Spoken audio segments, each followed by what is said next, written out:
오늘 강의는 저희가 지난 시간에 이제 기후변화 위기 부분들에 대한 얘기까지 했었고요. 그 다음에 이제 이 부분들을 이제 어떻게, 그러니까 적응을 얘기를 했다면, 오늘은 기후변화 원인으로 이제 온실가스 저감이라고 하는 문제를 어떻게 해결할 것인가 라고 하는 내용으로 그 저감을 하기 위한 가장 핵심적인 그 수단으로 얘기하는 부분들이 에너지 전환이라고 하는 내용이 있습니다. 그래서 그 에너지 전환의 현재 이제 현황 부분들하고 그다음에 에너지 전환을 이제 어떻게 이룰 것인가라고 하는 걸로 제가 내용을 좀 정리를 해봤습니다. 그래서 전체적으로는 지금 기후변화하고 에너지는 어떤 연관관계가 있는지를 먼저 설명을 드리고요.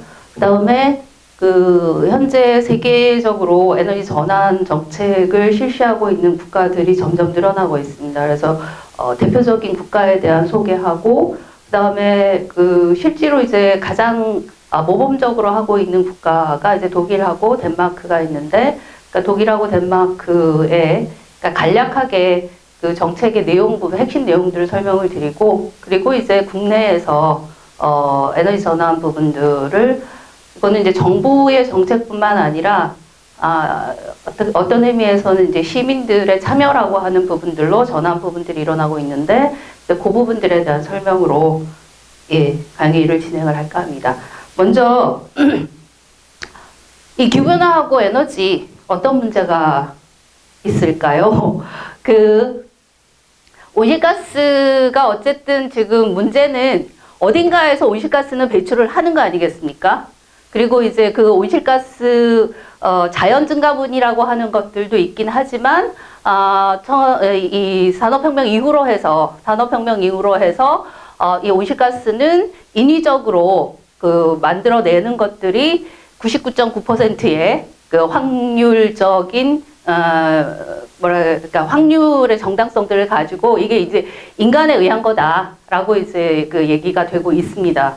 요거는 미국에서 좀 여전히 회의론자들이 있긴 하지만 이 과학자들 내에서는 합의된 내용 부분들인데, 그러면 그 온실가스가 어디서 주로 발생을 하는가라고 하는 거를 그 IPCC에 참여하고 계시는 여러 과학자분들께서 추론해낸 그것들을 보시면, 우선 요게 이제 배출가스 부분들이 특히 이제 경제 부분에서 어디서 오는가라고 하면 가장 많은 부분이 여기에 전기, 그러니까 전력 생산하는 거 하고요. 그 다음에 우리가 이제 에너지로서는 전력뿐만 아니라 건물 같은 경우는 난방 에너지가 필요합니다.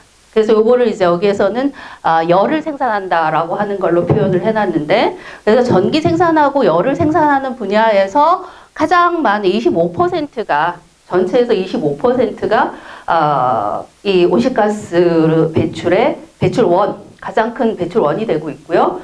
그 다음에 이제 여기는 이제 산업의 제조 공정, 그러니까 포스코에서 철을 생산한다라든가, 여기에서도 이제 여기에서도 산업에서 열을 쓰고 열을 또 만들어내고, 그리고 이 물질을 그 화학 공정을 거치면서 또 거기에서 또 이산화탄소가 배출을 할 수가 있습니다. 그래서 이 산업 분야에서 한 21%가 나오는 걸로 되어 있고, 그 다음에 여러분이 타고 다니시는 이 자동차, 수송 분야, 이 수송 분야에서도 한 14% 정도가 나오고 있고요. 그 다음에 또 하나 이제 그 농업 분야에서, 농업 쪽에서도 사실 24% 정도가 배출이 많이 되고 있습니다. 그런데 그 중에서도 가장 지금 이제 여러 그 정책적인 차원에서 많이 얘기하고 있는 부분들은 요거는 이제 그 환경부에서 2014년도에 IPCC 보고서를 내서 그 앞에서 했던 내용들을 이제 다시 자세하게 이제 설명하고 있는 부분들인데, 그래서 여기서 보시면 이제 그 전력 열 생산 아까 나왔던 얘기들 하고요.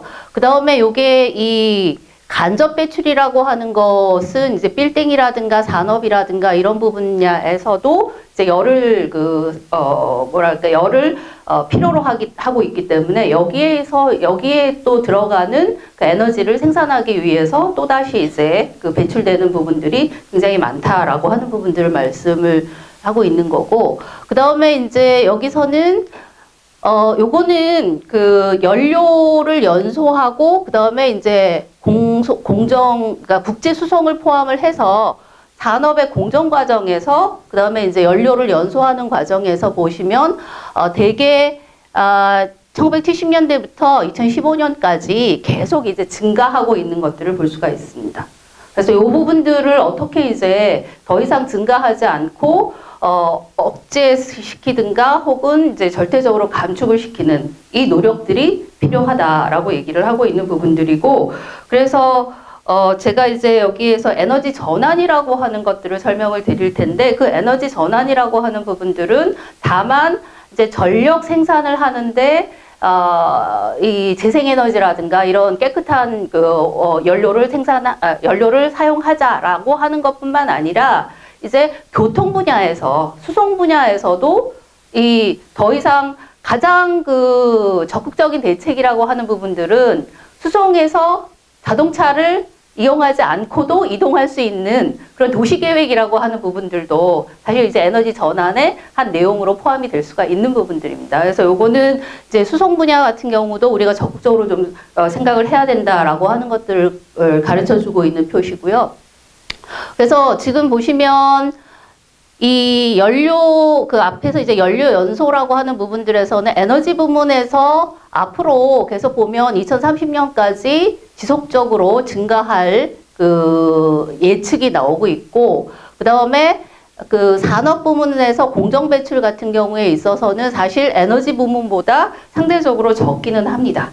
그래서 전반적으로 우리가 이 기후변화 대응이라고 하는 부분들에 있어서는 이 전체 아까 전력과 열 부분들에서 어떻게 하면 이 이산화탄소 배출을 감소하기 위해서 전력에서 이산화탄소가 배출되지 않는 그 연료로 혹은 에너지원으로 바꿀 거냐, 이제 어떻게 바꿀 거냐, 이 문제가 이제 가장 핵심이 되고 있는 것 같습니다.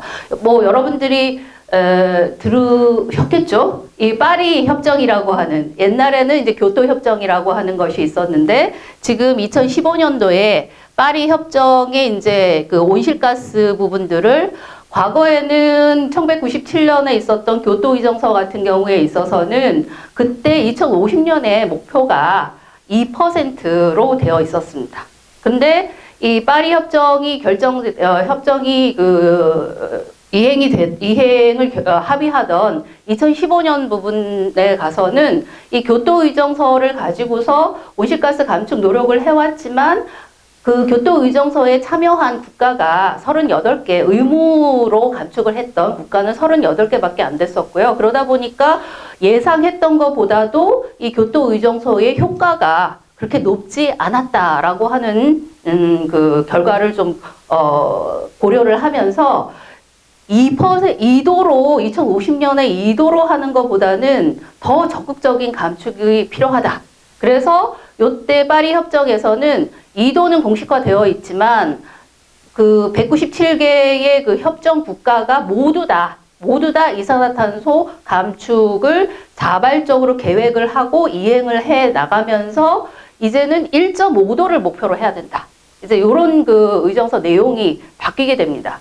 그래서 교토 의정서하고 이 파리 협정이라고 하는 부분들에서 크게 바뀐 부분들은, 교토 의정서 같은 경우는 이산화탄소 감축 노력을 38개 국가밖에 안 했다라고 한다면, 이제 파리 협정에서는 협정에 들어가 있는 197개국 전체가 매년 우리는 언제까지 몇 %의 목표를 달성을 하겠다. 그거를 선언을 해야 되고요. 그 다음에 그 이행 부분들을 보고서로 제출을 해야 됩니다. 이거에 따라서 한국은 지금 그 계획을 냈습니다. 그래서 2030년까지 지금 그 현재 상태로 배출되는 것보다도 한 37%를 2030년이 가면 저희가 배출할 수 있는 예측치가 나오지 않겠습니까? 그래서 그 예측치보다 37%를 감축을 하겠다라고 하는 그 목표치를 일단 세계에 공표를 했는데 이 37%의 목표는 사실 그렇게 높지가 않습니다. 그러니까 한국은 사실 그 이산화탄소 배출국의 순위로 보면 현재 순위로 보면 세계 7위입니다. 세계 7위고 소위 이제 누적량이라고 하는 걸로 해서 우리가 세계 7위면 지금보다도 엄청나게 감축을 해야 되긴 하는데 사실 이제 우리가 이산화탄소를 직접적으로 많이 배출하기 시작한 거는 1990년대 이후가 되겠습니다. 그 전에 뭐 1960년대는 별로 없었기 때문에요. 그래서 세계 7위보다는 조금 낮은 수준으로 목표치를 설정을 해도 사실 이제 눈 감아주긴 하고 있는데 우리가 보면 2030년이 되면 한국의 경제 활동이라고 하는 부분들이 더 증가하면 증가하지 줄어들지는 않을 거거든요. 근데 이제 그런 사정들을 고려를 해볼 때 지금 현재 목표치들은 굉장히 낮다. 이제 이런 얘기들을 좀 많이 하고 있습니다. 근데 그것도 현재 우리가 지키기에는 그렇게 녹록지 않은 왜냐하면 우리의 그 에너지 소비 구조라고 하는 것 자체가 계속 이제 다소비를 좀 양산하는 식으로 구조화되어 있기 때문에 이 문제가 좀 달려 있긴 합니다. 어쨌든 여기에서 그런데 최근에 여기 1.5도 달성을 얘기를 하면서 몇 가지 최근에 그 눈에 띄는 변화가 좀 있기는 했었습니다. 뭐였냐면 얼마 전에 며칠 전에 영국이 제가 이제 지난 시간에 호주에서 인류 멸망의 위기 보고서를 냈다 그랬었잖아요. 근데 그거의 영향이었는지 이틀 전에 영국에서 어떤 공식적인 선언을 했냐면 영국은 원래 한 2, 3년 전만 하더라도 2050년까지 요게 2008년도 대비해가지고 한 80%까지만 좀 줄이겠다라고 하다가 이틀 전에는 배출을 제로로 만들겠다 했습니다. 전혀 이산화탄소 배출을 하지 않는 아주 적극적인 그거를 공식적으로 발표를 했습니다. 그러자 일본이 이어서 어제였을 겁니다. 일본도 우리는 2050년에 0은 좀 힘들겠고 한 80% 정도까지 더 나아가서 0을 하겠다. 이렇게 이제 선언들을 하기 시작을 합니다. 그래서 이게 이제 현재 이 온실가스와 관련해서 정부의 혁신적인 정책이라고 하는 부분들이 계속 나오고 있는 상황인데요. 그러면 이거 아까 이제 에너지 분야에서 가장 많은 포션을 차지하고 있기 때문에 그럼 여기 부분들을 어떻게 우리가 줄여나갈 거냐, 여기에서 온실가스 감축을 해나갈 거냐라고 하는 부분들에서 우선은 IEA라고 세계 에너지 기구가 있습니다. 여기 세계 에너지 기구에 의하면 온실가스를 저감할 수 있는 가장 좋은 방법으로는 재생에너지, 이 재생에너지 분야 부분들을 과감하게 확장을 해서 그래서 현재 온실가스 부분들을 이제 감축을 하겠다라고 하는 목표치들을 갖고 있고요. 그 다음에 근데 사실 여기에서 보시면 가장 더 재생에너지 투자 못지않게 중요한 분야는 우리가 지금 쓰고 있는 에너지 소비 자체를 줄여야 된다라고 하는 부분.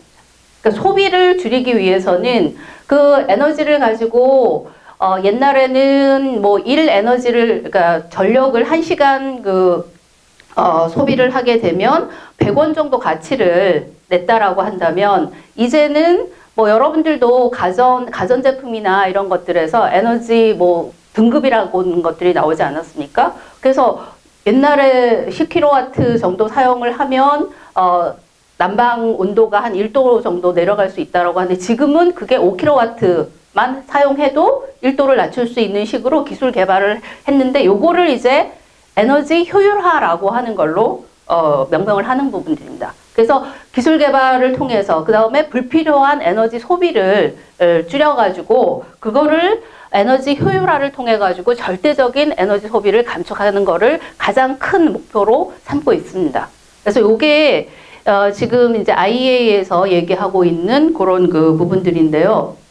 여기 보시면 요것도 IEA 450이라고 해서 요건 2010년도에 나왔던 시나리오인데 요것도 2050년까지 어쨌든 38%, 17% 그 기조는 계속 유지를 하고 있는 것 같습니다.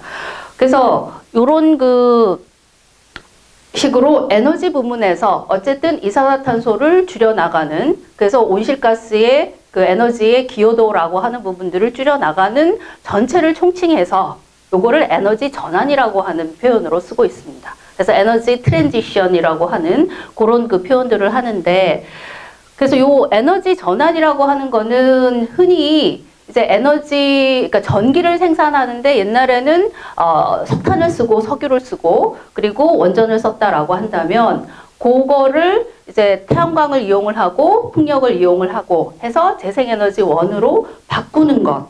요것도 이제 하나가 되는 부분들이고요. 전환해서. 근데 이 전환은 그렇게 재생에너지로 에너지 원, 그러니까 생산원을 그 전환하는 것이 한 축이고, 그 다음에 또 한 축은 이 전환은 절대적으로 에너지 소비를 줄이는 것입니다.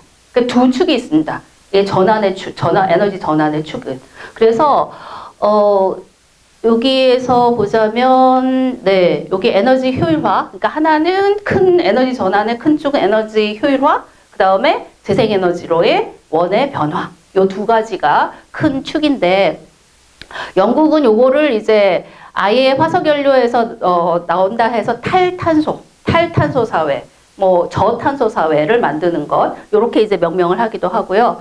그다음에 이제 그 독일 같은 경우는 화석하고 완전히 원전에서 벗어나는 것, 요거를 이제 에너지 전환이라고 얘기를 하고 있습니다. 그러면 구체적으로 이제 어떤 국가들에서 어떤 전환 정책들을 그러니까 공표를 하고 있었는지를 보시게 되면, 이 덴마크는 그 에너지 전략 2050이라고 하는 정책을 발표를 했습니다. 그래서 요 에너지 전략 2050은 2050년까지 덴마크는 굉장히 뭐랄까 극단적인 그런 그 정책들을 내놨는데요.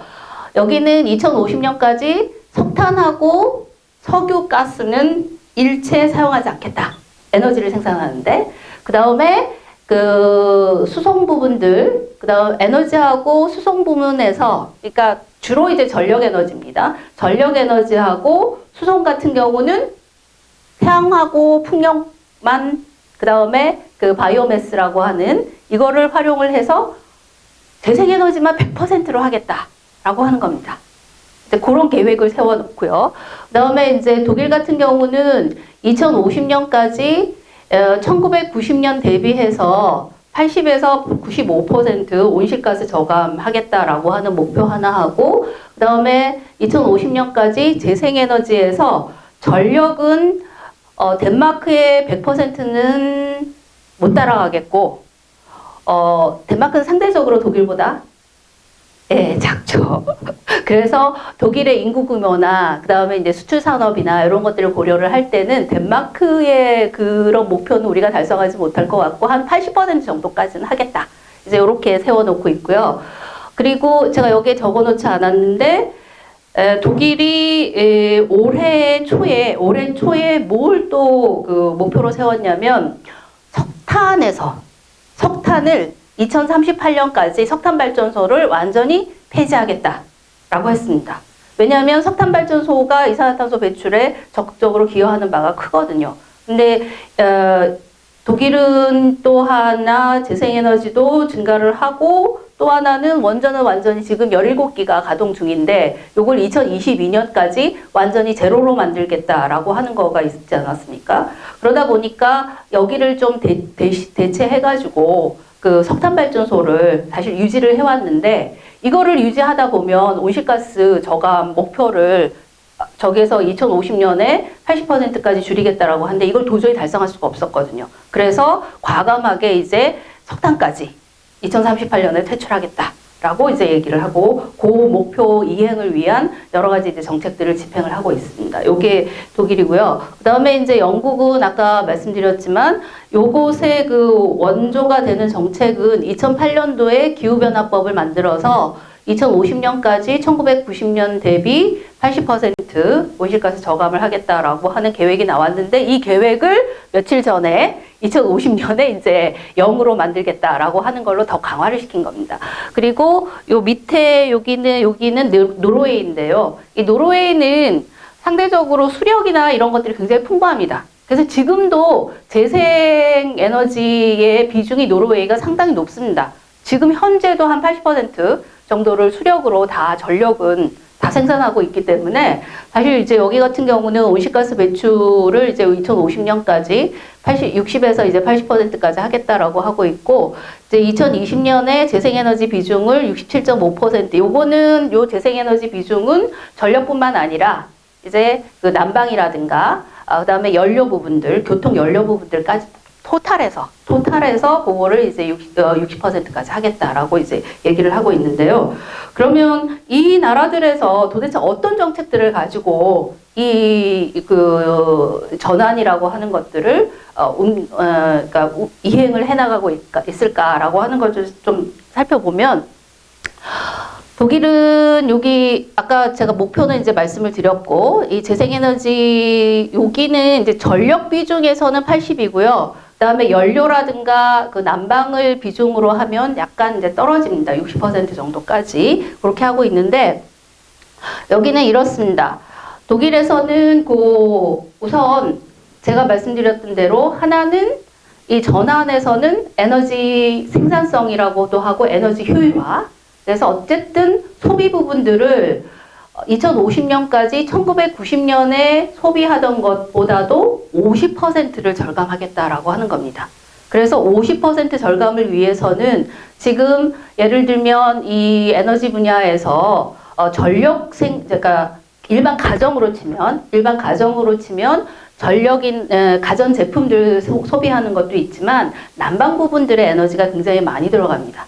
그래서 이 가정에서 쓰는 난방 부분들을 어떻게 그러면 낮출 거냐라고 하는 부분들에서는 이 독일에서 가장 많이 쓰고 있는 것이 여러분들이 뭐 독일이나 유럽 여행을 해보시면 우리나라보다도 신축 건물들이 그렇게 많지 않습니다. 옛날 구건물들 많이 쓰고 있잖아요.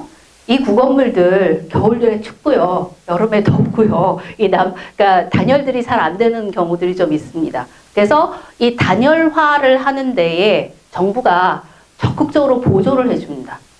그래서 내가 지금 그 사용하고 있는 거를 뭐 겨울에 3리터를 쓰던 거를 1리터 정도로 에너지를 줄이겠다. 그 계획들을 가지려면 보일러도 바꿔야 되고요. 그 다음에 건물 벽체, 이 벽체들도 다시 바꿔야 되지 않겠습니까? 그러면 그거는 가정에서 보면 뭡니까? 비용이 들어가죠. 돈이 들어가지 않습니까? 그래서 그 돈이 들어가는 부분들에 대해서 정부에서 적극적으로 보조를 해줍니다. 그래서 여러분들이 만약에 1,000만 원이 들어간다 그러면 1,000만 원 중에서 한 800만 원 정도 있잖아요. 그 800만 원 정도는 거의 한 1.5% 정도 이자로 해서 그래서 재건은행이라고 하는 곳이 있습니다. 그래서 거기에서 융자를 다 받을 수가 있습니다. 그리고 거기에는 뭐 담보가 필요하거나 이런 것도 아니고요. 그러니까 마지막에 내가 단열을 해서 지금 우리가 사용하고 있는 에너지가 이만큼 줄었다라고 하는 인증서만 보여주면 됩니다.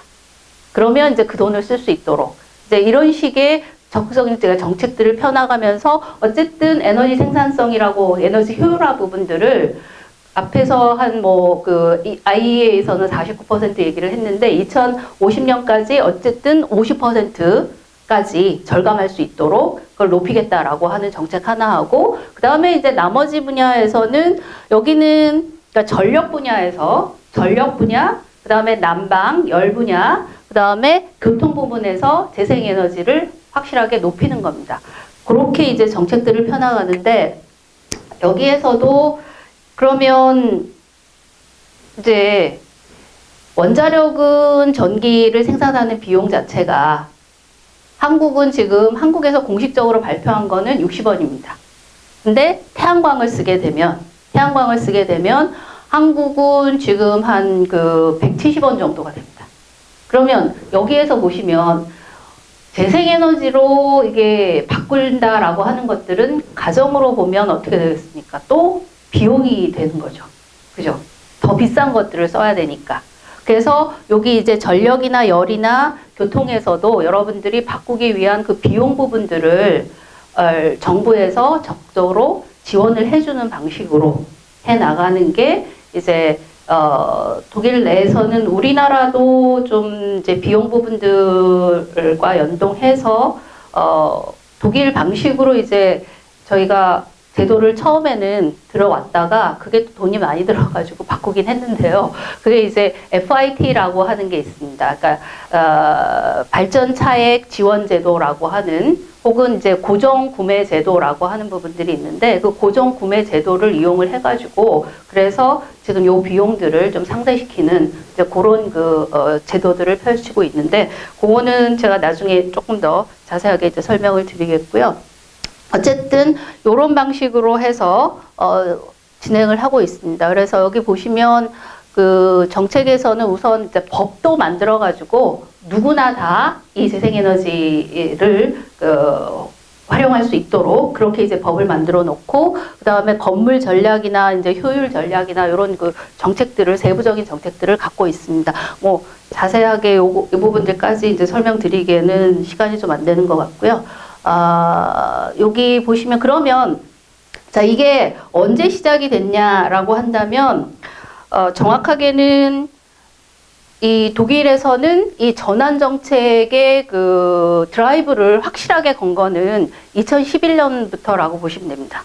그래서 2011년도에 후쿠시마 사고가 나면서 이 원래는 원전을 폐쇄하는 것을 2032년까지 밀어놓다가 그거를 2022년으로 다시 당겼습니다. 원래 계획은 2000년에 그 독일 안에서 정책적으로 그 합의를 냈다가 이 독일도 원전 마피아 세력들이 좀 있습니다.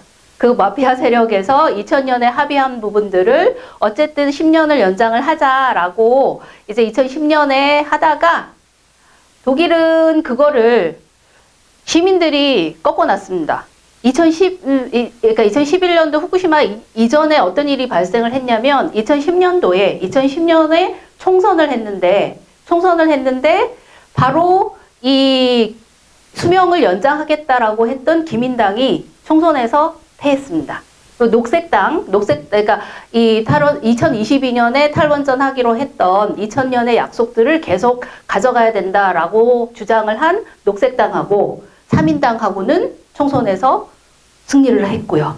그러다 보니까 이제 기민당에서도 여당에서도 우리가 2010년을 더 연장하는 거는 안 되겠다라고 하던 차에 후쿠시마가 터져버리면서 이제 독일은 2011년도에 확실하게 2022년까지 탈원전을 하겠다라고 하는 선언 하나 하고 그 다음에 원래 2000년부터 해서 재생에너지 부분들은 지속적으로 증가를 시켜 왔었습니다. 그래서 이제 그런 것들을 합쳐가지고 더 이제 드라이브를 걸면서 지금 현재 얼마만큼 이제 달성을 했느냐라고 하는 걸 보면요. 재생에너지가 차지하는 전력 생산이 지금 36%가 됐습니다. 2004년도가 요때가 한 6% 정도밖에 안 됐는데 불과 15년 만에 30%를 증가를 시켜버렸습니다. 이게 전력 분야에서고요. 그래서 보면 풍력이 가장 많고 그 다음에 태양광, 그 다음에 해상풍력 이렇게 되고 그 다음에 이게 전력뿐만이 아닙니다. 열 분야에서 그러니까 난방 분야에서 한 13.9%, 그 다음에 연료에서 5.6%. 그래서 독일도 이게 자동차 생산 국가가 되고 이 디젤 자동차 특히 여기에 이제 주력을 하다 보니까 상대적으로 이 수송 분야에서는 연료 전환이라고 하는 부분들이 정치적으로 힘을 좀 덜 받았습니다. 그래서 아직 좀 낮고 가장 많이 이제 그 성과를 이룬 것은 이제 전력 분야이고요. 그래서 요거는 아마 아까 2050년에 80% 전력 가겠다라고 하는 거는 확실하게 이제 달성을 하게 될 겁니다. 자, 그리고 이 재생에너지 확대가 그 구체적으로 어떤 기여를 하냐. 우선 이 재생에너지 확대만으로 이 독일은 이산화탄소 배출에서 178.600만 톤이라고 하는 배출 저감을 이뤄냈습니다. 그래서 앞에서 이제 2050년까지 이산화탄소 배출 분야에 있어서 2008년 대비로 해가지고 지속적으로 이제 감소시키겠다라고 하는 것들을 서서히 이뤄가고 있는 중이고요. 그 다음에 또 하나는 이게 재생에너지 전력 분야에서 독일이 36%, 뭐 40% 이렇게 전력 시장 자체, 재생에너지 시장 자체가 확대가 되다 보니까 우리는 지금 태양광 살려면 아까 제가 말씀드렸을 때 170원 정도라고 얘기했잖아요. 그 다음에 원전은 60원이고. 그래서 이게 한 2배, 3배 정도 가격 차이가 나는데 독일은 이게 재생에너지 시장 자체가 확대가 되다 보니까 예, 원전보다도 싸졌습니다.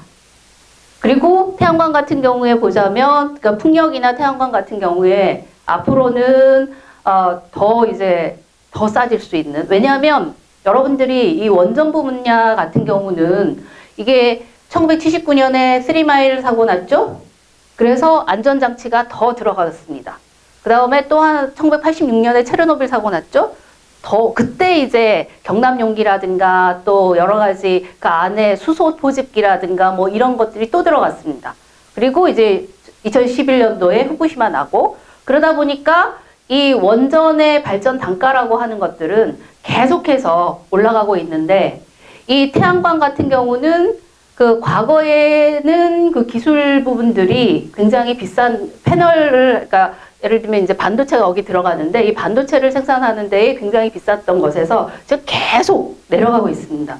그래서 이런 부분들로 해서 요게 이제 하나 일종의 이제 시장 분야에 있어서는 재생에너지 비용들을 확실하게 줄여 나간 것들이 있고요. 그리고 예, 요거는 이제 독일 내에서의 태양광 패널 단가 하락이 눈에 띄게 2007년부터 시작을 하면 거의 2007년도에 비해서 한 78% 거의가 거저할 수 있을 정도로 이제 떨어지게 된 겁니다. 그리고 예, 요거는 또 하나는 뭐가 있냐면 그 여러분들이 그 독일의 이 에너지 전환이라고 하는 분야에서 가장 많이 듣는 얘기 자체가 이 재생에너지가 지금 한 36%밖에 되고 있지 않고 그러면 이제 나머지 분야, 나머지 이제 그 원전이 2022년에 완전히 문을 닫게 되면 그러면 이제 그거에 대해서는 다른 외부 국가에서 전력을 수입해 와야 되는 게 아니냐 그런 얘기들 많이 들으셨을 겁니다. 근데 그래서 지금 뭐 보면 이 독일은 2011년도에 그렇게 에너지 전환 정책을 실시를 하고 완전히 프랑스 옆에 있는 원전 국가인 프랑스에서 뭐 수입을 해온다라고 얘기를 하고 있는데요. 독일은 지금 현재도 전력은 수출하는 국가입니다. 이것은 사실 이제 기술적으로도 이렇게밖에 될 수가 없는 부분이 좀 있긴 합니다. 뭐냐면 이제 풍력하고 태양광은 한창 빛이 좋을 때 전력을 많이 생산하게 되잖아요. 그러면 그게 11시에서 한 1시 정도 되는데 이 11시에서 1시 정도의 그 전력 소비가 그렇게 많냐? 그렇지 않습니다. 그러면 나머지 이 전력 분야, 이 전기는 이웃 나라에서 소비할 수밖에 없는 그런 상황이어서 그걸 이제 수출할 수밖에 없는 부분들이 좀 있습니다.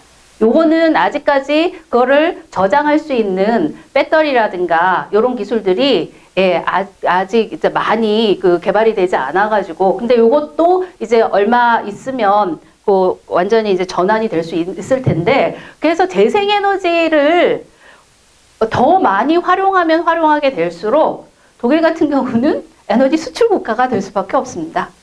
그리고 이제 요런 그 생산량 자체가 또 늘어나게 되면서 사실상 그 수요량보다도 더 많아지는 그리고 지금은 그래서 예를 들면 우리나라 같은 경우에 있어서는 그 여름철에 이제 피크 때라고 해가지고 그때에 태양광이 들어오잖아요. 그러면 지금은 그 피크 전력 부분들을 아주 비싼 또 가스발전이라든가 이런 걸로 하는데, 사실 이제 태양광이 늘어나게 되고 우리나라도 이 풍력이라든가 이런 것들이 늘어나게 되면 사실 가스발전이라든가 혹은 원전을 더 가동하지 않아도 우리가 할 수 있는 충분한 전력들이 생산이 가능한 겁니다. 이제 이런 부분들을 일단, 근데 계속해서 이제 그러니까 이 신문지상에서는 이 독일의 전환의 그 내용 부분들이 왜곡돼가지고 계속 전달되고, 이런 그 수입 국가다라든가, 그 다음에 이제 이 재생으로 인해서 비싼 전기를 쓰기 때문에 전기요금 폭등이 계속해서 일어날 거다라고 얘기를 하는데, 전기요금도 제가 보여드렸습니다. 여기 보시면요, 독일이 지금 총 그 가정에서 지출하는 전기 요금입니다. 그 전기 요금이 덴마크는 1121유로가 되는데 독일은 978유로입니다. 그리고 미국이 1110유로가 되고요. 그러니까 미국하고 비교를 해보면 미국은 재생에너지 비중이 지금 거의 한 10%도 채 안 됩니다. 그러니까 재생에너지 비중이 올라간다고 해서 그 전기요금이 폭등한다라고 하는 거는 이 독일의 사례로 봐서도 이거는 팩트로 하면 가짜 뉴스가 되는 겁니다. 왜냐하면 이 독일이 왜 이렇게 될 수밖에 없느냐라고 하는 부분들에서는요, 아까 제가 말씀드린 대로 왜 에너지 전환 정책에서는 전력 분야에서도 에너지 효율화 정책들을 같이 병행을 합니다. 그래서 그 에너지 효율화라고 하는 것 자체는 여러분들이 그 전에는 이제 100kW를 썼어야 되는데 이제는 그 가전제품이라든가 이런 것들이 또 효율이 높아지고, 그다음에 단열이라든가 뭐 이런 것들을 통해 가지고 에너지 소비 자체가 절대적으로 줄어들게 되는 겁니다. 그러다 보니까 이제 통합을 하게 되면 재생에너지를 쓰느라고 조금 가격이 올라갔지만 그거를 전체로 보자면 오히려 가격대가 더 낮아진 겁니다. 이런 차이점들이 좀 보이고요. 그래서 독일 같은 경우에 있어서는 실질적으로 어떤 에너지 비용, 그러니까 재생에너지 전환으로 인한 비용이라고 하는 부분들에서 많이 우려했던 것처럼 폭등의 현상들은 나타나지 않는다라고 하는 것들을 볼 수 있고, 그다음에 요게 이제 덴마크 같은 경우는, 덴마크는 이 수송 분야나 그다음에 재생에너지 비중이나 요런, 그다음에 뭐 온실가스 배출 분야 부분들에서 우선은 덴마크는 이 전환 정책이라고 하는 것하고 그다음에 경제 정책이라고 하는 것들을 잘 결합을 시킵니다. 왜냐하면 덴마크는 풍력 설비 기술에서는 제1위거든요. 그래서 이 화석에서 풍력으로 전환을 해 가면서 덴마크 내부에서의 풍력 시장이 확대가 되게 되면 바로 이 풍력 기술이 개발이 돼서 세계 수출 시장에서 덴마크의 위상 자체가 높아질 수 있고, 그걸 이제 녹색 기술 시장을 확대하는 방안으로 해서 에너지 전환 정책을 같이 결합을 시킨 겁니다. 그래서 오히려 이제 덴마크 같은 경우는 전환 정책이 덴마크의 경제를 더 활성화시키는데 결정적인 역할들을 하고 있는 걸로 그렇게 얘기가 되고 있습니다. 뭐 여기에서 해상 풍력이라든가 내륙 풍력이라든가 그다음에 특히 이제 전기차라든가 이런 부분들을 더 이제 강조하고 있는 부분들이고요. 또 하나 요 덴마크의 사례에서 재미난 것들을 볼 수가 있는데요. 또 하나는 여기 보시면 R&D라고 하는, 그러니까 과학기술 개발이라고 하는 것하고 또 에너지 전환이라고 하는 것하고를 또 결합을 시킵니다. 그래서 예를 들면 이제 풍력에서 이제 블레이드라든가 이런 것들을 더 개발을 시키기 위해서 사실 원전은 첨단 기술이 별로 안 들어갑니다. 오히려 첨단 기술은 이 태양광에서 지금 태양광은 패널의 효율이 20%밖에 안 되는데 그 효율을 높이기 위해서는 지금 패널에 쓰는 거는 이제 규소 같은데 이 규소가 아닌 다른 반도체 물질들을 우리가 발굴을 해야 됩니다. 근데 그 다른 반도체 물질을 발굴을 하려면 기초과학이 아주 거대하게 필요로 하게 되는데, 그러면 거기에 R&D를 많이 투자를 해야 되고, 그럼 R&D 인력은 이걸로 다 보완과 상쇄가 될 수 있습니다. 오히려 더 그 시장 자체가 또 늘어나는 거기 때문에 우리가 수출 시장이라고 하는 분야에서도 더 앞서갈 수 있는데, 계속 이 완전히 우리나라에서 우리가 자국의 국산화를 먼저 이뤘다라고 해가지고 이 원전 관계자들이 이 기술을 왜 버리려고 하느냐라고만 계속 얘기를 하시는데, 그거는 먼 미래를 봤을 때는 그거는 애국적인 발언은 아닌 것 같습니다.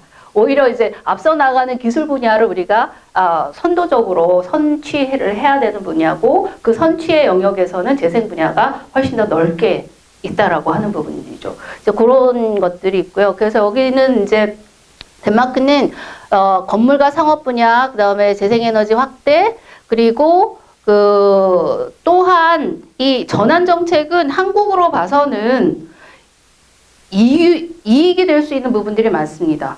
우리나라는 에너지를 전부 다 어디서 자체적으로 해결하고 있지 못하죠.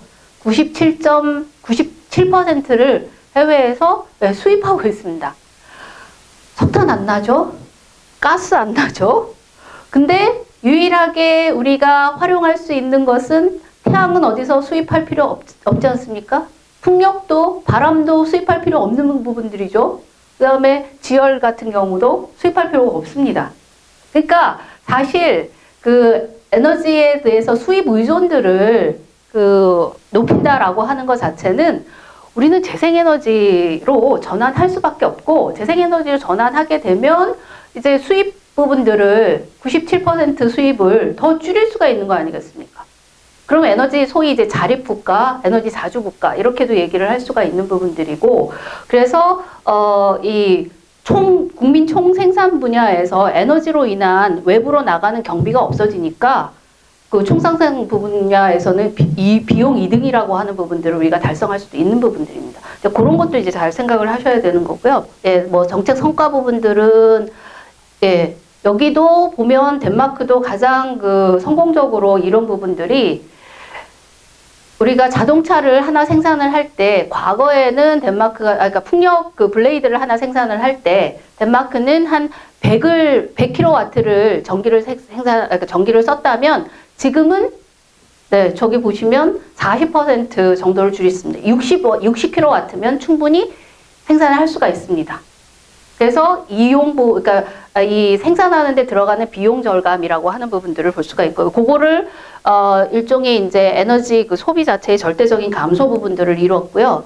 그리고 또 하나는 요게 이제 에너지 그 소비 감소, 그러니까 에너지 원단이라고 얘기를 하는데, 하나의 그 100원을 생산을 할 때 얼마나 에너지가 들어가느냐, 요거를 이제 용어로 에너지 원단위라고 얘기하고 있습니다. 그래서 에너지 원단위를 굉장히 줄였다라고 하는 부분들이고, 그다음에 예, 요것도 뭐 거의 요거는 총 에너지 소비에서 재생에너지가 차지하는 비중이 지속적으로 올라가고 있는 것들을 얘기하고 있는데요. 덴마크는 독일보다 훨씬 더 높습니다. 요거는 그 난방 분야, 그 다음에 연료 분야, 그 다음에 전력 분야에서 재생에너지가 차지하는 비중이 30%가 되고요. 독일은 아직까지는 한 그게 20%가 채 안 됩니다. 이제 이런 것들로 그 다음에 이제 제가 이 에너지 전환이라고 하는 부분들이 과거에는 사실 이게 전환을 하려도 할 수 없었습니다. 왜냐면 기술이 없었기 때문에. 왜냐하면 우리가 이제 그 독일에서도 2000년에 전환을 한다라고 얘기를 했지만, 그때는 태양광 하나를 설치를 하는데 그때의 가격으로 보자면 전기 비용이 700원, 네, 700원 정도 됐었습니다. 근데 지금은 독일에서는 한 80원도 채 안 되는 그 가격으로 떨어졌습니다. 그거는 기술 발달, 그러니까 대량 생산할 수 있는 기술도 발달이 됐고, 그 다음에 패널의 효율이라든가 이런 것들도 올라갔기 때문에, 그 다음에 풍력 같은 경우는 이게 원전보다 지금 여기 있는 풍력 같은 경우는 한 38% 정도 가격이 더 낮아졌는데, 지금 풍력은 처음에 대량으로 이제 풍력 단지를 조성을 할 때 하나가 설비 용량이라고 얘기를 하는데 그게 한 2.5메가 정도였는데요. 지금은 8메가 정도까지도 한 기로 거의 한 뭐 4만 가구가 전력을 소비할 수 있을 정도의 그런 그 대용량화라고 하는 기술로 계속 그러니까 발전을 해가고 있는 부분들이 있고, 그 다음에 그 여기 보시다시피 저기 태양광 같은 경우에 철교에다가 쫙 깔거나, 그 다음에 요즘은 건물에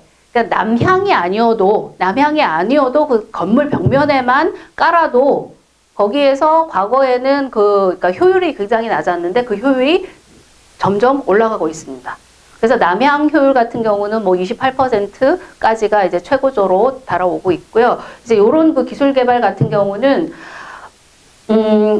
또 하나 이제 한국에서 태양광을 못한다라고 하는 얘기 중에서 어떤 것들이 있었냐면, 우리가 지금 쓰고 있는 전력을 태양광으로 생산을 하려면 여의도 면적에 우리 국토에 뭐 2배가 든다든가 뭐 이런 식의 얘기들이 좀 돌아가고 있는데요.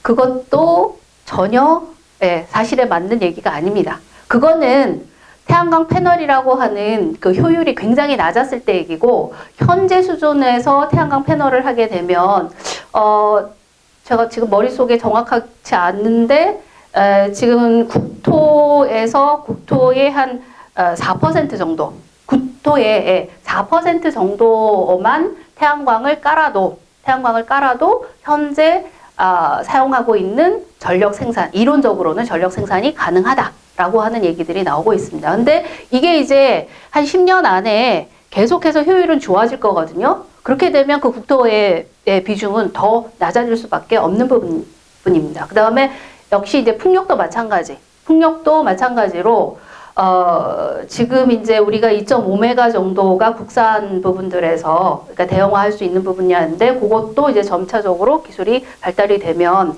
훨씬 더 적은 풍력 기술 가지고, 그래서 뭐 국토를 이 산맥 전체를 뭐 풍력으로 뭐 뒤덮어야 된다라든가, 그거는 진짜 과거의 그 설비 기준을 가지고 얘기하는 부분들은 전혀 그렇진 않습니다. 그리고 우리나라는 뭐 풍질이 좋지 않다 이런 얘기들도 또 하면서 에너지 전환이 불가능하다 이런 얘기들을 하는데요. 지금 그 블레이드의 기술이라든가 이런 것들은 사실 이제 풍질이라고 하는 분야도 그 장애물도 많이 극복을 하고 있는 상황. 이런 것들을 이제 여러분들이 좀 현재 기술이 지금 이 원전 쪽에 계속 주장하시는 분들이 생각하는 기술하고는 전혀 차원이 다른 기술을 사용하고 있다라고 하는 부분들을 인식을 해주셨으면 좋겠고, 그 다음에 또 하나는 여기 보시다시피 그러니까 전력을 생산하는 설비도 그렇지만 이 설비에서 나오는 전기들을 여러분 그 가정에다가 공급해주는 이게 전력망이라고 하는 것들이 있지 않습니까? 이 전력망 기술이 과거에는 이 전력망 기술 자체가 이 원자력에서 혹은 그 대형 화력 발전소에서 먼저 이제 전기를 공급을 해주고 전기를 공급을 해주는데, 여러분들이 얼마나 실제로 사용하고 있는지 그 사용량하고 그 다음에 공급량하고를 일치시킬 수가 없는 경우들이 많습니다.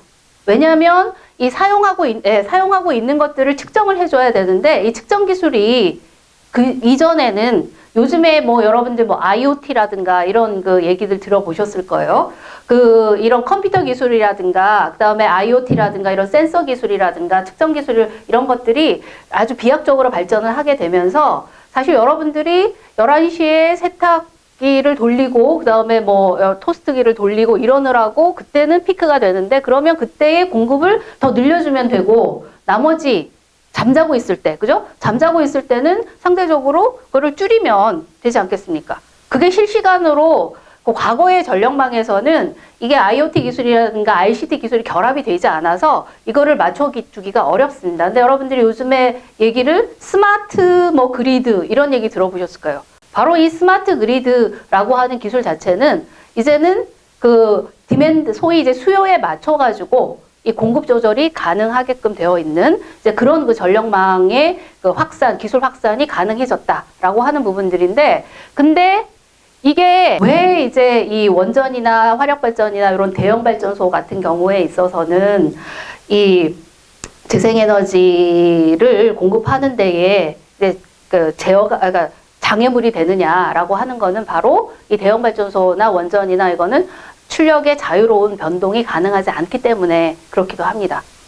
그래서 우리가 이제 현재 이 전력 기술이라든가 이런 것들을 잘 고려를 하게 되면 사실은 지금은 재생에너지로 완전히 넘어가도 되는 그런 기술 단계에 와 있다라고 보시면 될 것 같고요. 그 다음에 또 하나는 뭐가 있냐면 배터리, 그러니까 충전 기술이 과거에는 굉장히 이게 기술적으로 낮아가지고 뭐 태양광에서 12시에서 1시에 가장 많은 것들을 해도 충전하는 충전량 자체도 작았고, 그래서 그 배터리 기술을 활용하기가 상당히 어려웠는데 이제는 그게 진짜 아주 기술적 도약들을 해나가고 있습니다.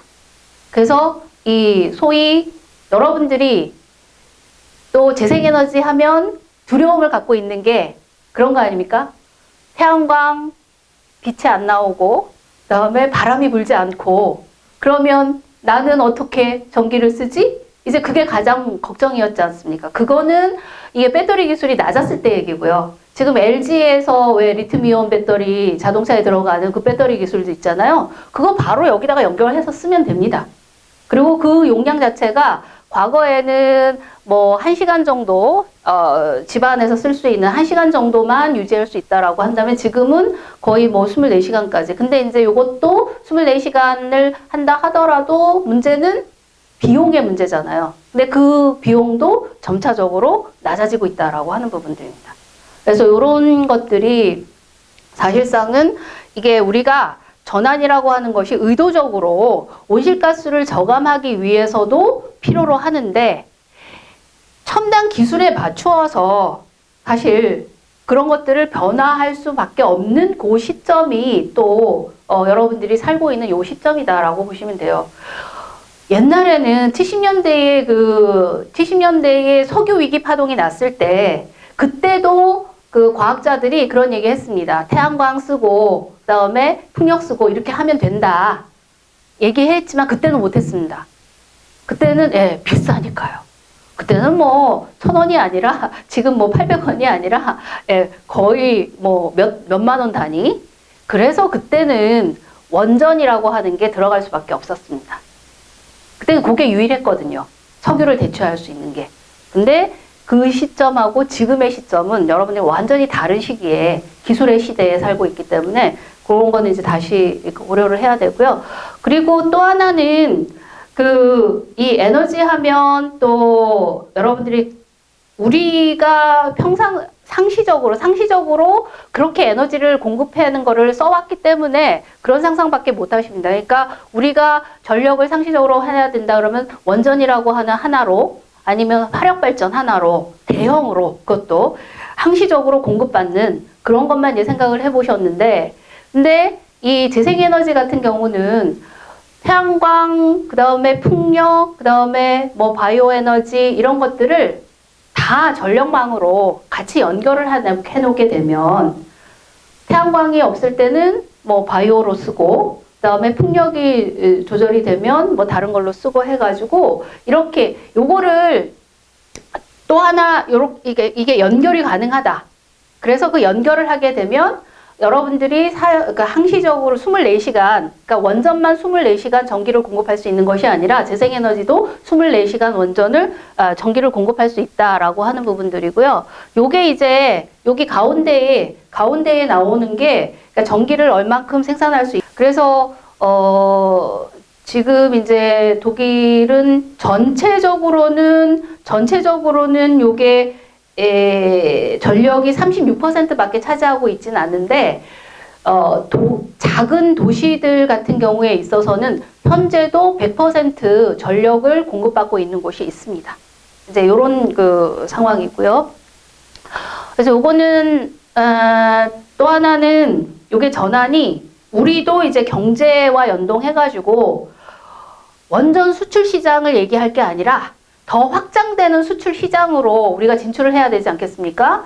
여기 보시면 여기 2017년도만 한 해만 전 세계적으로 90기가, 그러니까 원전으로 치면 90개의 원전이 조금 줄였긴 했는데요. 그래서 그게 2030년까지도 한 100기가가 안 되는 걸로 그렇게 되어 있습니다. 그래서 지금 이제 증가하고 있는 분야는 재생에너지 분야이기 때문에 우리가 정부 쪽에서도 계속 얘기하는 게 에너지 수출을 얘기를 하는데, 그러면 에너지 수출은 확대되고 있는 시장으로 가야 되지 않겠습니까? 그런데 재생에너지 쪽으로 계속 이제 수출 시장도 늘리기 위해서는 국내에서도 재생에너지를 늘려야 되는데, 또 한 가지 이 전환이라고 하는 부분들이 요즘 청년 일자리 문제에 굉장히 말이 많지 않습니까?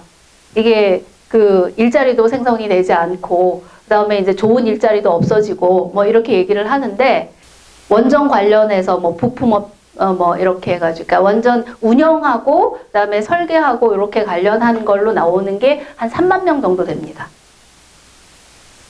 이제 독일을 예를 들어보겠어요. 거기도 즉 17기를 원전을 운영을 하고 있기 때문에 거기에 종사자가 3만 명입니다. 태양광하고 풍력하고 이쪽의 종사자는 현재 거기는 30만 명입니다. 이 얘기는 일자리 창출이라고 하는 측면에서 보면 또 하고 있기 때문에 실제로 이제 정규직 고용이라고 하는 부분들은 원전에서 차지하는 것들은 별로 없습니다. 그런데 이제 재생에너지 분야 같은 경우 오히려 이제 한 10배 정도로 더 많고, 이거는 미국에서 에너지 원별로 일자리 창출 개수를 만들어 놓은 건데요. 요게 이제 2017년도 현재 보면 한 37만 3,807명의 일자리를 만들어내는 데 비해서 같은 와트 수당, 같은 설비당 원자력은 뭐 76,771이다라고 하는 요런 것들을 만들어냈고요. 지금 보시면 요게 2018년도에 나온 전체 일자리의 숫자입니다. 그러니까 전 세계에서 재생에너지 일자리가 1,100만으로 되어 있습니다. 그리고 요 숫자는 이제 계속해서 늘어날 거다라고 얘기를 하고 있어서, 독일도 에너지 전환 정책은 기민당도, 그러니까 아까 이제 원전을 중시했던 기민당도 재생에너지 정책으로 돌아섰는데요. 그 이유가 독일도 실업 문제가 굉장히 컸습니다. 이게 일자리를 만들어내기 때문에 이 보수 정권이었던 기민당도 이거는 산업 정책이다, 일자리 정책이다. 그래서 전환 정책을 적극적으로 지원을 하고 있는 부분들입니다. 그래서 이런 것들도 있고요. 그 다음에 또 하나는 뭐가 있냐면, 요즘의 재생에너지는 정부의 정책뿐만 아니라 기업에서 이끌고 있습니다. 이 기업에서 유수기업들, 여기 보시면 뭐 이름 들어본 기업들 많잖아요. 레고, 페이스북, 이케아, 이 국가들에서 2016년부터 어떤 선언들을 하기 시작을 하냐면, 우리가 생산하고 있는 생산 물품에 들어가는 에너지를, 전기를 전부 다 재생에너지로 하겠다. 그렇게 해서, 근데 이게 재생에너지로 하겠다라고 하는 거는 어떻게 이제 이거를 달성을 하느냐. 하나는 애플사가 있잖아요. 그럼 애플사 사옥에다가 태양광을 올리기도 하고요. 근데 그것만 해가지고는 다 감당하기가 어렵습니다. 그러면 어떻게 하냐면, 애플사 사옥이 아니라 다른 데에서 태양광을 하는 사업자들한테 그 전기를 사오는 겁니다.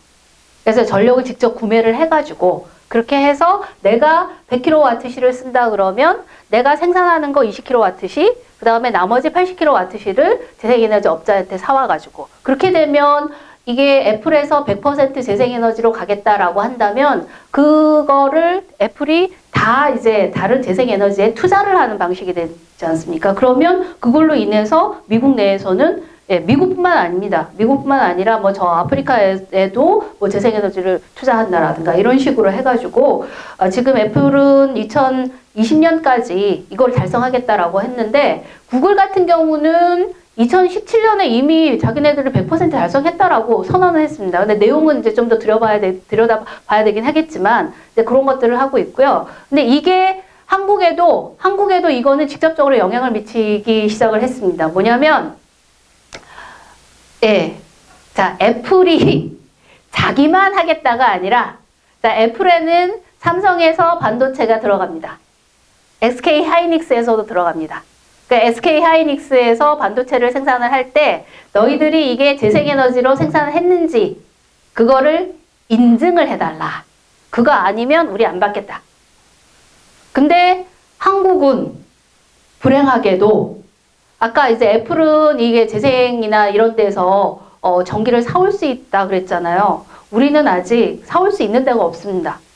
너무 작기 때문에. 발전사를 하고 있는데도 작고, 그 다음에 전기사업법상 그거를 직접적으로 구매할 수 있는 제도가 마련되어 있지 않습니다. 그래서 지금 정부도 발등에 불이 떨어져가지고, 이걸 안 하면, 저희 거의 반도체 수출에 당장 영향이 끼치지 않습니까? 그래서 얼마 전에 한전이, 그러니까 애플이 그렇게 하도록 구매 제도가 있듯이 우리도 한번 그거를 검토하겠다라고 하는 그런 이제 전략에 나서기 시작을 했습니다. 그러면 앞으로 이제 더 이 재생에너지 시장들은 우리나라에서도 확대될 수 있는 가능성들이 열려 있긴 한데, 그거는 이제 정부가 어느 만큼 이제 정책을 펴나가느냐 이런 부분들에 있겠죠.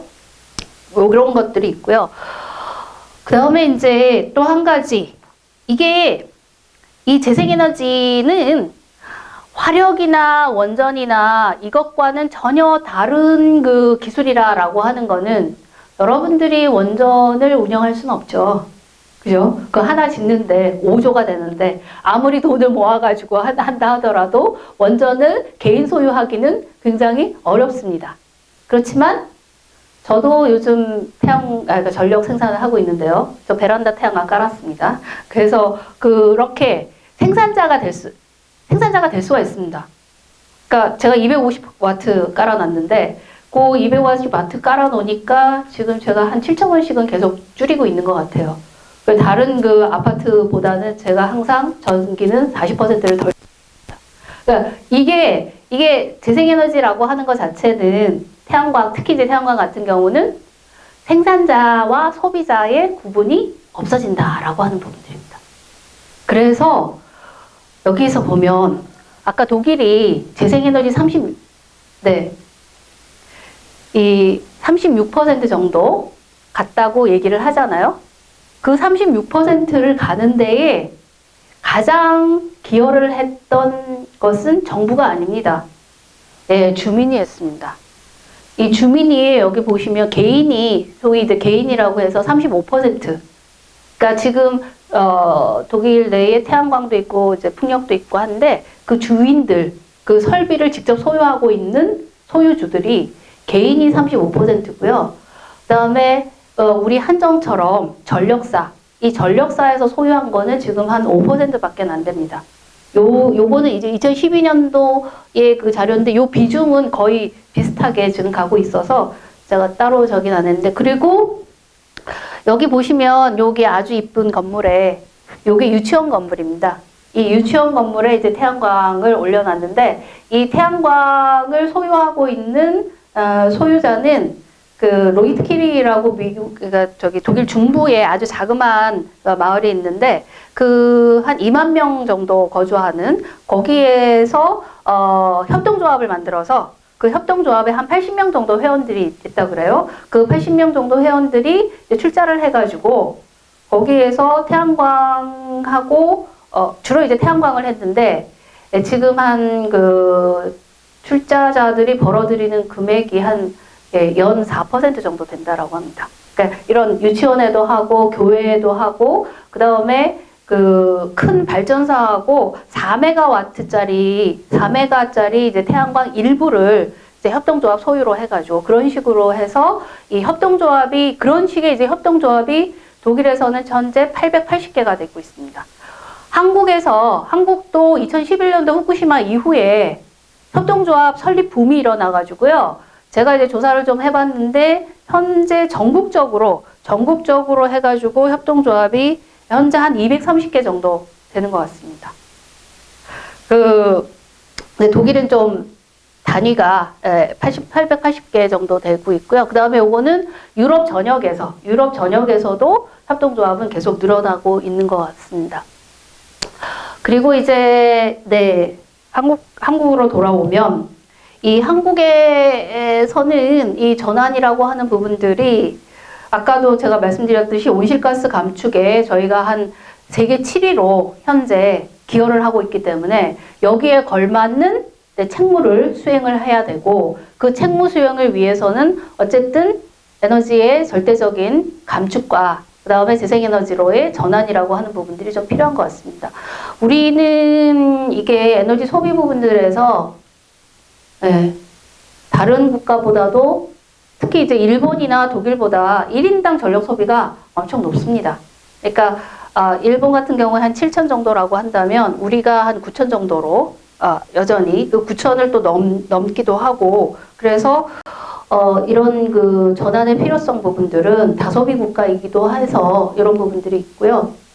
그 다음에 이제 또 하나는 이 탈원전도 해야 된다라고 하는 부분들인데 지금 그 우리나라에서 원전 분야와 연관해서 더 이상은 그 짓지 말아야 되겠다. 그 다음에 있는 것도 계속해서 줄여 나가야 되겠다라고 얘기하는 거는 국토 면적 대비 원전이 너무 많습니다. 그죠? 지금 이제 25기인데요. 일본이 54기였고요. 그 다음에 이제 프랑스가 한 58기 됩니다. 그럼 프랑스에 비해서는 절대적으로 다 작은데 프랑스는 우리나라 국토보다 3배 정도가 크지 않습니까? 그럼 이제 이게 우리나라는 한번 이제 원전 사고가 일어나면 울산 같은 경우는 피난 가야 될 대상이 300만 정도 됩니다. 300만 인구는 후쿠시마와 같은 사고가 일어났다라고 한다면 뭐 그냥 이동할 수가 없다라는 걸로 보여져야 되는데 피난의 그 대책을 세울 수가 없는 그런 상황이라고 보시면 될 것 같고 이제 이런 그 과밀이라고 하는 분야에서도 탈원전의 정당성들은 좀 있는 것 같습니다. 그리고 네, 또 이제 우리가 좀 더 이제 위협스럽게 느끼는 거는 어쩐 일인지 지진 조사나 이런 것들이 사실 이제 1978년도에 고리원전 처음 세울 때 그 전에 지질 조사가 일어났을 때 저런 단층 조사라든가 이런 것들이 엄격하게 이루어지지는 않았었던 겁니다. 그래서 그 피해를 이제 지금 우리가 보고 있는 부분들이죠. 요즘 이제 단층 조사가 제대로 된 단층 조사가 이제 시작이 됩니다. 그러니까 이미 원전은 다 그 주변으로 깔려 있는데 이제 지진에 대한 조사가 이루어지고 있다라고 하는 것들도 우리가 이제 좀 더 심각하게 봐야 될 그런 것 같고요. 그리고 지금 그래도 OECD 그 가입국인데 OECD 평균은 재생에너지 쪽에서 해야 되지 않겠습니까? 근데 요거는 이게 2017년도 자료인데요. 그때 2.2였고 올해 나온 자료에 의하면 3.4%까지는 올라갔습니다. 왜냐면 이제 재생에너지 3020이라고 하는 문재인 정부 들어가지고 그 정책이 수행이 되면서 작년 한 해만 저희가 설비 용량으로 한 3기가와트 정도가 깔렸습니다. 태양광하고 풍력하고 해가지고요. 그래서 재생에너지만으로 원전 3기를 작년에는 달성을 하긴 했습니다. 이거는 굉장히 비약적인 발전이긴 합니다. 근데 여전히 가야 될 길은 굉장히 멉니다. 지금 이제 3.4%밖에 안 되는데 그거를 어쨌든 2030년까지 20%까지는 올려야 그래야 아마 OECD의 평균 근데 2030년이 되면 OECD 평균은 지금 15%로 돼 있는데요. 2030년에는 더 올라갈 겁니다. 그러니까 예를 들면 이제 영국 같은 경우도 전력 분야에서 60% 가겠다고 얘기를 하고 있고, 그다음에 덴마크도 그렇고 뭐 계속 올라가고 있는 상황이라 가지고요. 그래서 지금보다는 더 해야 되겠는데 올해 정부에서 제3차 에너지 기본 계획이라는 것들을 발표를 했습니다. 그래서 그 제3차 에너지 기본 계획에 따르자면 2040년에 30년까지 20%를 달성을 하는데 2040년까지는 뭐 25%에서 한 40%까지를 하겠다. 지금 한 30%까지 얘기를 하고 있는 것 같습니다. 근데 이것보다도 더 그러니까 증가시켜야 될 필요는 있고요. 우리나라의 잠재량은 굉장히 높습니다. 그러니까 여기 보시면 이게 기술적 잠재량이라는 거는 뭐냐면 지금 태양은 사실 우리는 태양의 일사량이 독일보다도 훨씬 더 좋습니다.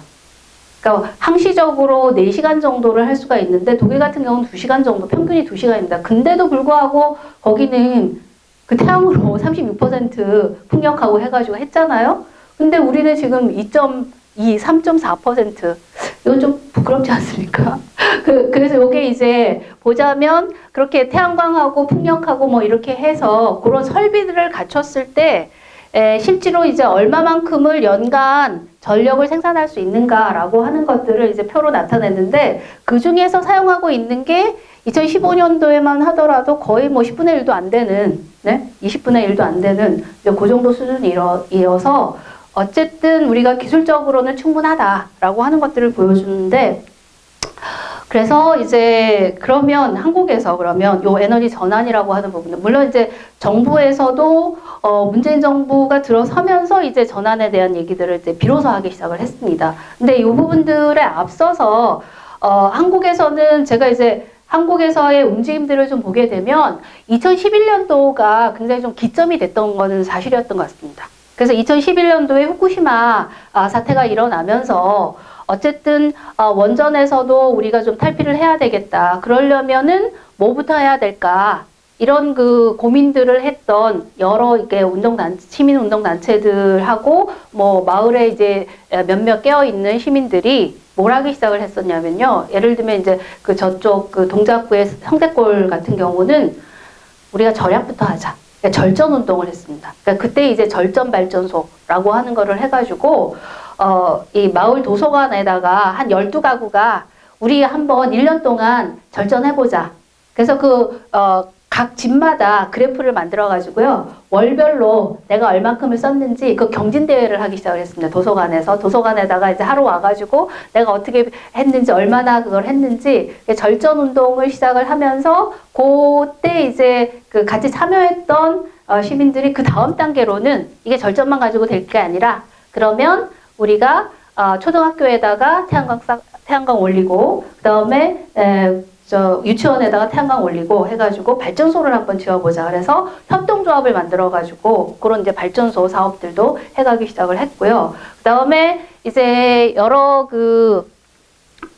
여기 보시면 그 이전에 환경운동 단체들이 이제 협동조합 운동들을 시작을 했습니다. 햇빛발전소 협동조합을 해서 2010 우리 동네 햇빛발전소라고 하는 곳은 어디가 주축이 됐냐면 서울환경운동연합에서 서울환경운동연합이 주축이 돼가지고 협동조합을 건설을 해서 각 지역마다 혹은 마을마다 그런 그 햇빛발전소들을 그러니까 태양광물을 올리기 시작을 했고요. 그 다음에 여러분들이 지금 뭐 혹시 회원이실지 모르겠지만 한살림, 한살림에서도 이런 햇빛 발전소들을 했습니다.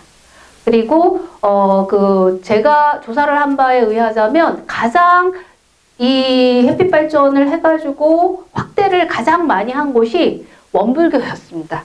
그 원불교에서는 둥근 햇빛 발전을 만들어가지고 원불교 교당들이 있지 않습니까? 그 교당마다 다 이제 태양광을 올려가지고 거기에서 이제 발전을 하고. 근데 요게 햇빛 발전을 하게 되면 지금은 그 발전소에서 나오는 전기를 어떻게 팔게 되어 있냐면 전기를 직접 이제 여러분들이 전력망에다가 하는 것은 아니고요. 내가 이만큼 전기를 생산을 했으니까 그 전기 생산에 대해서 여러분들은 인증서를 팔 수가 있습니다. 그게 이제 REC라고 하는 건데 그 REC를 가지고서 이제 한전에다가 전력거래소를 통해 가지고 한전에다가 팔면 여러분들이 뭐 한 10만 원을 투자를 했다 그러면 그 그 인증서 가격이 어떤 때는 뭐 10만 원에 해당하는 거를 그대로 보완하기도 하고요. 어떤 때는 또 못하기도 한데, 이제 요게 2차를 하기 때문에. 근데, 그렇게 해서, 인증서를 팔아가지고 여러분들이 투자한 것들을 상쇄받는. 그래서 예를 들면, 제가 알고 있는 은평구에 그 햇빛발전이 있습니다. 그 햇빛발전 협동조합이 있는데, 은평구에는 작년에 그 200kW를 지금까지 깔았는데 그 200kW를 가지고서 3% 정도 배당을 했다라고 하는 그 얘기를 들었습니다. 그래서 지금 이제 그렇게 그걸 이제 소위 이제 REC 시장이라고 하는 것을 통해 가지고 그런 식으로 이제 할 수가 있겠고요. 그다음에 지금은 이제 검토 중이긴 한데 아까 제가 말씀드렸던 것처럼 정부 차원에서 그 기업들이 직접 그 태양광을 전력을 구매할 수 있도록 하는 그런 그 제도가 마련이 되면 이 협동조합은 한전에다만 파는 게 아니라 바로 기업들에게 팔 수도 있는, 그러면 지금보다도 그 협동조합이 그 일정의 이제 투자를 할 수 있는 여력이나든가 투자 회수의 가능성들을 훨씬 더 열릴 수 있게 되는 거겠죠. 이제 이런 부분들도 좀 있기는 합니다. 그래서 이런 식으로 하는데, 요거를 또 가장 그 정책적으로 지원을 해준 곳은 역시 이제 서울시였습니다. 그 서울시에서 2014년부터 원전 하나 줄이기라고 하는 정책을 펴나가면서 협동조합에 대한 지원들을 잘 해주고 있었고요. 예, 요거는 이제 제가 사진들을 좀 모아봤습니다. 한신대도 세웠고, 여기 은평구, 그다음에 이제 여기 한살림 햇빛발전소들 세웠던 그런 장면들이고요. 그리고 또 한 가지 이런 그 에너지 분야에서 여러분들이 참여할 수 있는 또 다른 것은 지자체에서 재생에너지를 좀 더 많이 그 투자를 하고 확장을 할 수 있도록 정책적으로 여러분들이 압력을 행사할 수 있는 그런 역할도 해 주셔야 됩니다. 그거를 어떻게 했냐면요. 여기 전주에서 한번 이런 시범을 한 적이 있습니다. 전주에서 우리가 미처 모르고 있지만 그 예를 들면 서울시에서 5년마다 한 번씩 지역 에너지 계획이라는 걸 냅니다.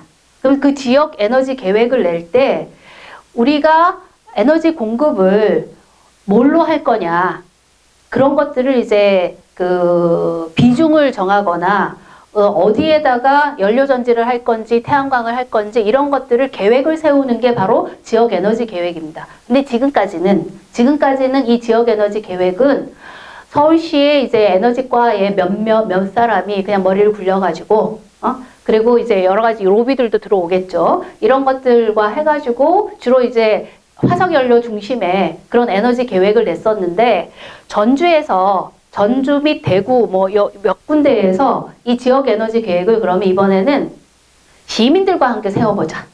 그래서 전주는 요렇게 여기 밑에 이제 여기 그림이 보이는데, 전주 지역에 살고 있는 시민들 중에서 이 지역 에너지 계획에 이제 참여하고자 하는 소위 이제 시민 패널단을 모집을 했습니다.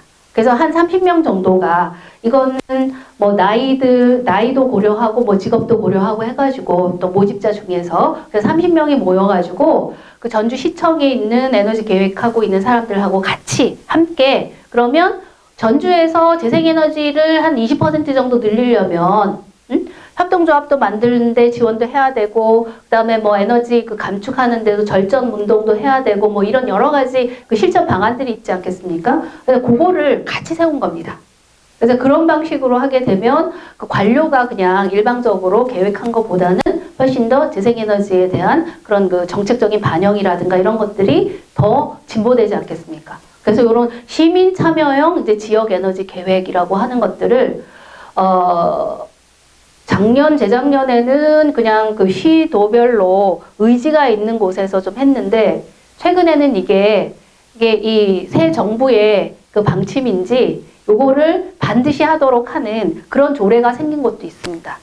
그래서 최근에 양천구에서도 그런 그 지역에너지 계획을 하고 있고요. 그다음에 제가 알고 뭐 그러니까 구 단위에서도 그런 지역 에너지 계획들을 하기 시작을 했습니다. 그래서 이것도 이제 그러니까 직접적으로 재생에너지에 대한 투자도 필요하지만 정부 정책에도 여러분들이 입김을 내고 그다음에 이제 그러니까 일종의 이제 압박을 넣는 것들, 정치적 압박을 하는 것, 이것도 굉장히 중요한 일인 것 같습니다.